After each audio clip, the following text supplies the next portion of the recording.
Hey guys, myself Rajendra Janged and welcome to my YouTube channel RMC Seeker.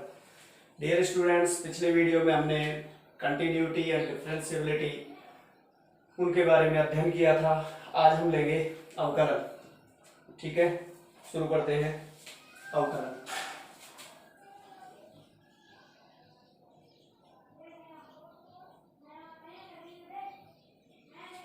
Dear students, अवकलन सीखेंगे, इसके बारे में बहुत सारी जानकारियां हैं। तो देखिए, पीछे की कक्षाओं में जो हमने पढ़ा है उनको देख लेते हैं। तो मैं यहां लिख देता हूं सम इम्पोर्टेंट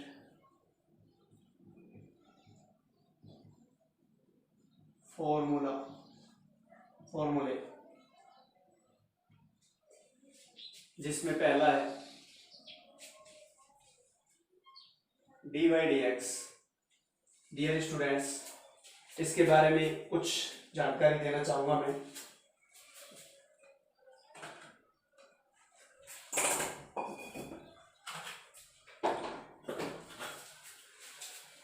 देखिए, dy dx क्या है? ये केवल एक संकेत मात्र है और इस संकेत का मतलब है इसमें जो x आ रहा है ना, तो उसके सापेक्ष अवकलन, ये है अवकलन का संकेत है, नोटिफिकेशन है अवकलन का कि हम अवकलन को डिनोट कैसे करते हैं। और देखिए, यदि y कोई फंक्शन है और इसका हमें x के सापेक्ष अवकलन करना है, इसे डिफरेंशिएट करना है x के सापेक्ष, तो हम ऐसे लिखते हैं dy/dx।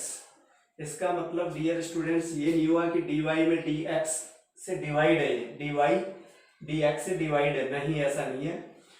ये ऐसे है dy dx, तो ये तो हो गया x के सापेक्ष अवकलन कीजिए, किसका?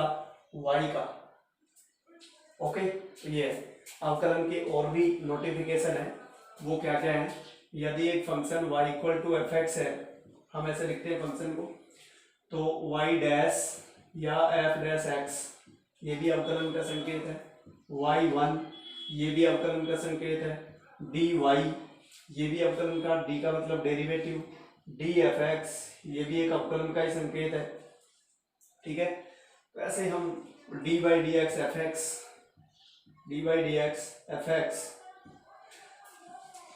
ठीक है, और ये dy dx है ही, तो ये सब अवकलन के संकेत है, नोटिफिकेशन है। तो आप इनको देख ले, किसी भी नोटिफिकेशन का उपयोग हो सकता है क्वेश्चन पेपर में।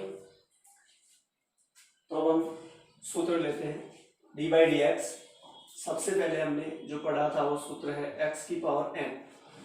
इसका फॉर्मूला होता है n इंटू एक्स की power n-1, n belongs to r, जहां n कोई भी वास्तविक संख्या हो सकती है।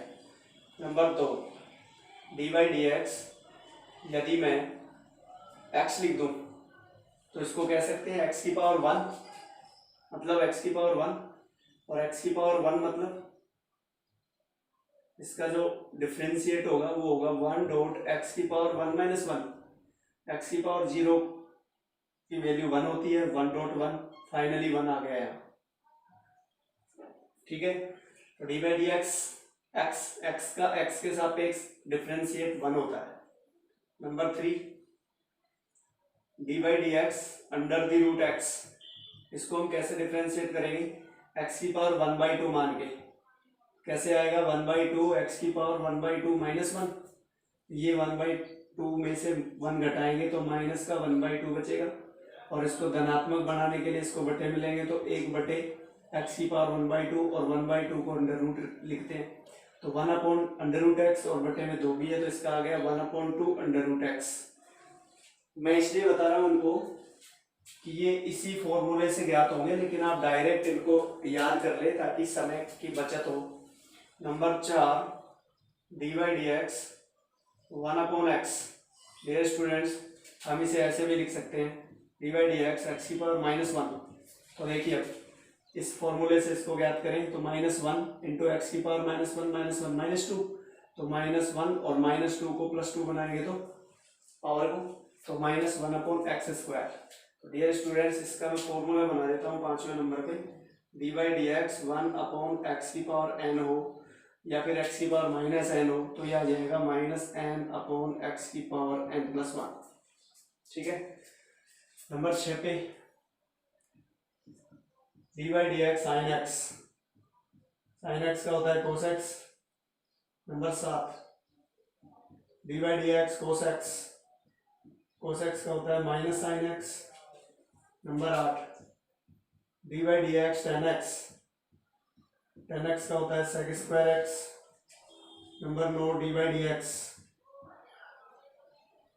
कोट एक्स, कोट एक्स का होता है minus cosec square x. Number 10 d by d x sec x, sec x का डियर स्टूडेंट्स डिफरेंशिएट होता है with respect to x, sec x tan x. 11 d by d x cosec x.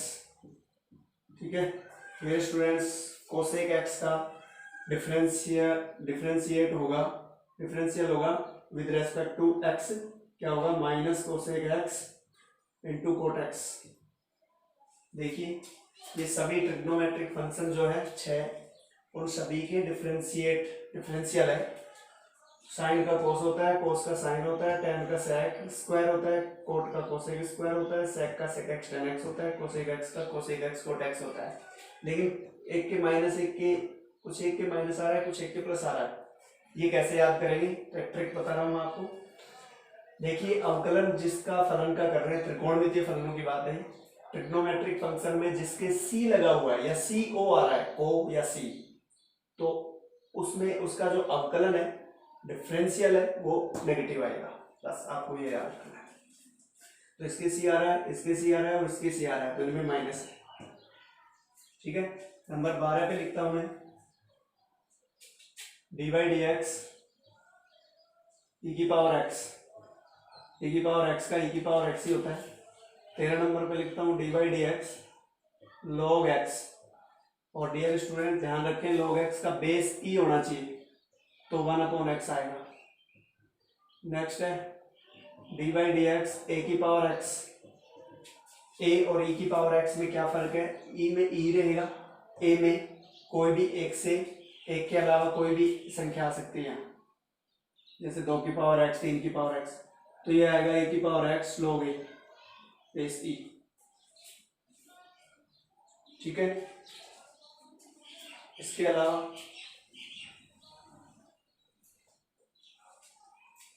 अवकलन के और कुछ एक सूत्र है 15 नंबर पे। अच्छा इसमें मैं जैसे लिख दूं, जैसे 2 की पावर एक्स का हमें डी बाई डी एक्स याद करना है, तो यह आएगा 2 की पावर एक्स लॉग 2 बेस ई होगा इसका, ये इसका डिफरेंशियल होता है। ओके, तो ये आ गया e की पावर x log x का, e की पावर x का। ठीक है, बस यही है। इसके अलावा डी बाई डी एक्स के इंटू एफ एक्स। देखिए डियर स्टूडेंट्स, यदि एक फंक्शन है और उसके गुणा में कोई कांस्टेंट है, के कांस्टेंट है, गुणा में हो तो अवकलन केवल फलन का होता है, कांस्टेंट गुणा में रहता है, d by d x f x. ठीक है। अच्छा एक और d by d x c, where c is a constant, c क्या है कांस्टेंट, और हमें इसका डेरिवेटिव ज्ञात करना है with respect to X, X के रेस्पेक्ट में सी का डेरिवेटिव, जहां सी कांस्टेंट है तो हम क्या करेंगे तो क्या इसको ऐसे लिख सकते हैं,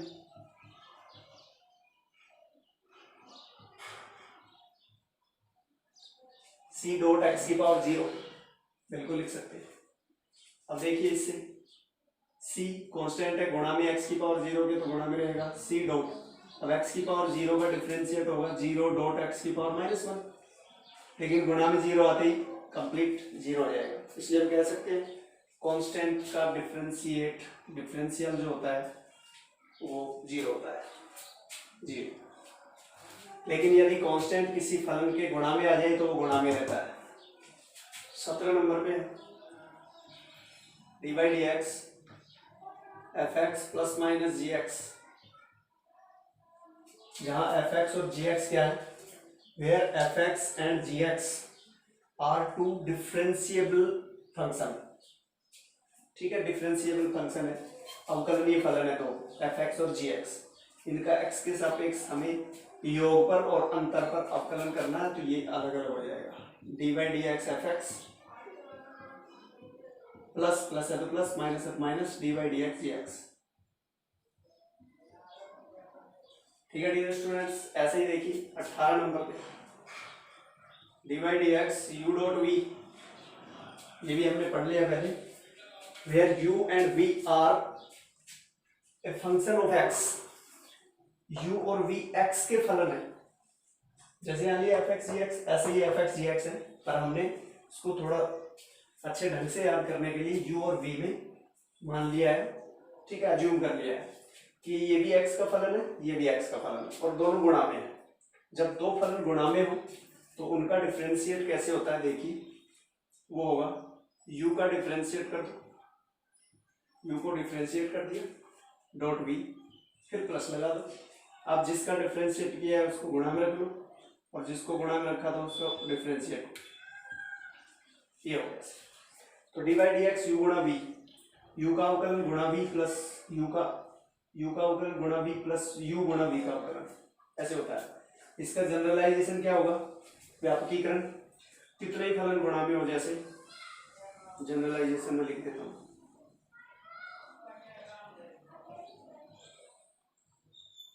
D by d x you गुणा वी गुणा डब्ल्यू गुणा पी, और भी हो सकते हैं। इसका जो अवकलन होगा विद रेस्पेक्ट टू एक्स क्या आएगा, यू का अवकलन डॉट वी डब्ल्यू पी, फिर प्लस यू गुणा, अब वी का होगा, सब गुणा में रहेंगे। अब डब्ल्यू का होगा यू गुणा वी गुणा डब्ल्यू का अवकलन गुणा पी, फिर अब पी होगा लास्ट में, प्लस लगाते जाएंगे बीच में, you dot V dot W dot D P by d x. ऐसे कितने हो सकते हैं, सबका एक एक बार अवकलन प्लस लगाते हुए याद कर लेंगे। ठीक है, ये हो गए फॉर्मूले।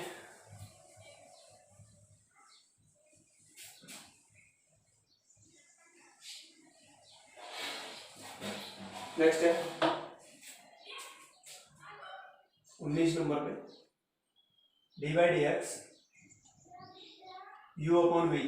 देखिए डियर स्टूडेंट्स, इधर तो था यू डॉट वी, दो फंक्शन गुणा में थे, तो गुणनफल नियम, इसे कहते हैं गुणनफल नियम।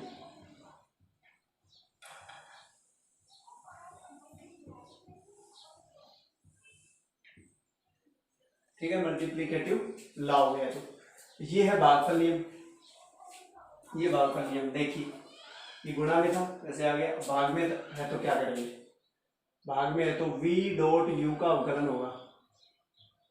देखिए हर गुणा अंश का अवकलन, ये तो क्या है हर, और ये क्या है, सॉरी ये तो अंश है, ये हर है। ठीक है, ये अंश नॉमिनेटर और ये डिनोमिनेटर। तो अब हम क्या करेंगे, v डॉट u का अवकलन, v डॉट u का डेरिवेटिव, फिर माइनस लगाएंगे। जब गुणा में हो तो प्लस लगाते हैं, इसमें माइनस लगाएंगे। अब उल्टा कर दो, u को डिफरेंशिएट किया था, अब u गुणा में रख लो, v गुणा में रखा था तो v का डिफरेंशिएट कर दो, v को डिफरेंशिएट कर दिया बटे v स्क्वायर। याद रखने के लिए आप ऐसे भी हर गुणा अंश का अवकलन माइनस अंश गुणा हर का अवकलन बटे हर का स्क्वायर, ये भागफल नियम है। ठीक है डियर स्टूडेंट्स, तो ये फॉर्मूले हैं, आप इनको याद करिए और इन पे बेस्ड कुछ एक क्वेश्चन या फिर आगे के जो सूत्र मैं बता रहा हूं उनको मैं बता देता हूं अभी। चलो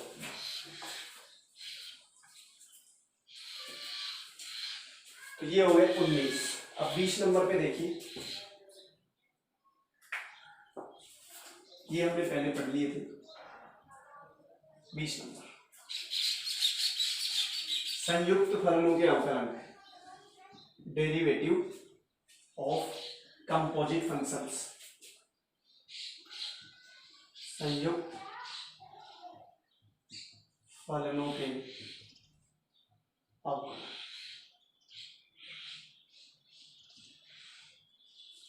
संयुक्त फलन हमने पढ़ा है पहले, जैसे मान लो दो फलन f और g, इन दोनों का संयुक्त फलन ऐसे होता है, या फिर ऐसे।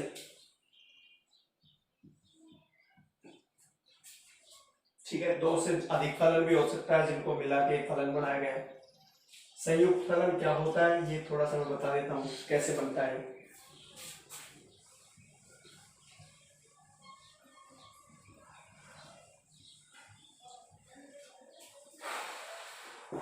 देखिए, हम दो फलन ले लेते हैं, एफ एक्स तो ले लेते हैं साइन एक्स, दूसरा फंक्शन जी एक्स ले लेते हैं 3x²। तब देखिए डियर स्टूडेंट्स, यदि हमें इन दोनों का संयुक्त बनाना है, ऐसे बन सकता है और ऐसे बन सकता है। इसका देखो कैसे बनेगा, हम इसको ऐसे डिफाइन करेंगे, f o g x equal to होगा एफ जी एक्स।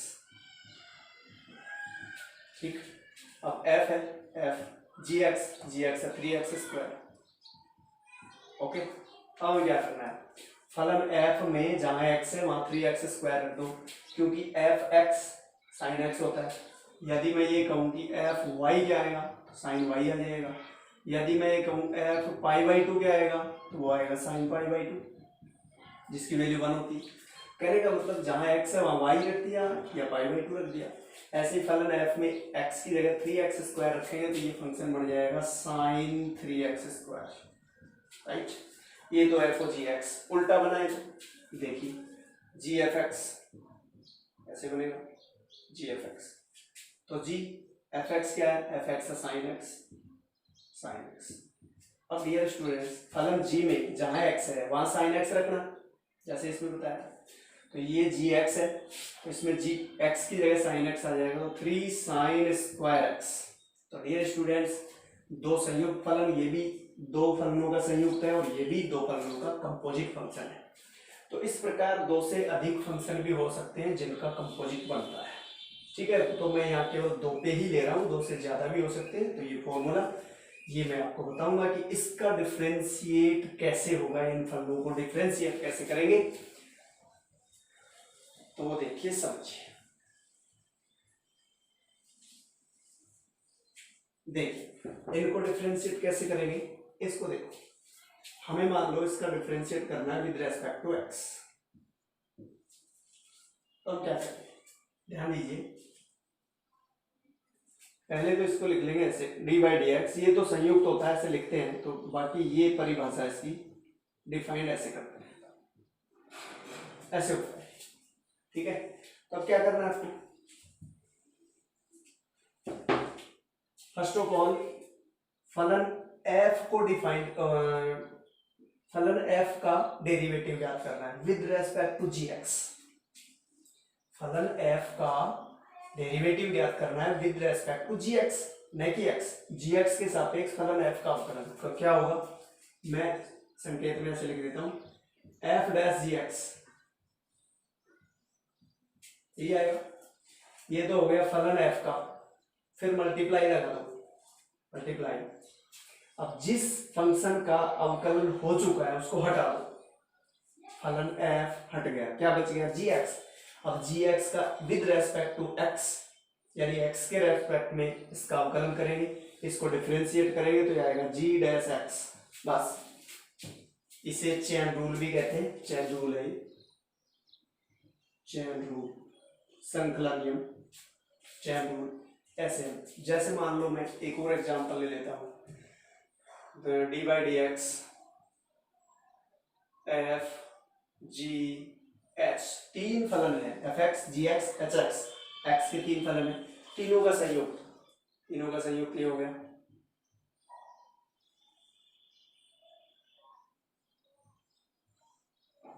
ऐसे तो इसको डिफरेंशिएट करना है विद रेस्पेक्ट टू x, तो क्या करेंगे, सबसे पहले फंक्शन f को डिफरेंशिएट करेंगे विद रेस्पेक्ट gh(x). gh(x) के सापेक्ष f का अवकलन होगा f'(gh(x).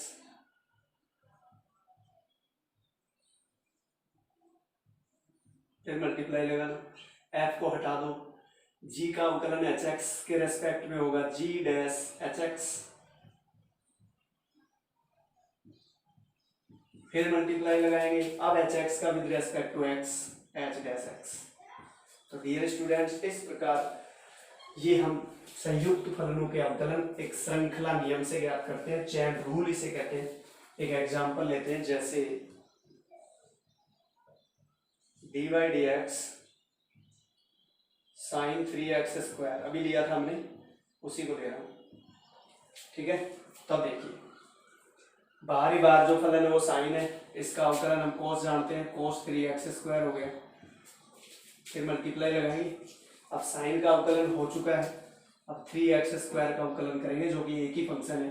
3 तो गुणा में या कांस्टेंट है, गुणा में रहेगा, x² का 2x होता है। बस यही रुक जाएंगे, आगे नहीं बढ़ेंगे, क्योंकि दो ही फलन है, दो फलनों का ही संयुक्त है ये, एक तो साइन x, एक 3x²। तो इसका साइन का तो कोस हो गया और ये 6x हो गया, तो ऐसे लिख देते हैं 6x cos 3x²। ठीक है डियर स्टूडेंट्स, उम्मीद करता हूँ बहुत अच्छी तरह आपके समझ में आया होगा। तो आज की वीडियो में इतना ही। इससे बेस्ट अगले वीडियो में हम क्वेश्चन लेंगे। तब तक के लिए जय हिंद, जय भारत।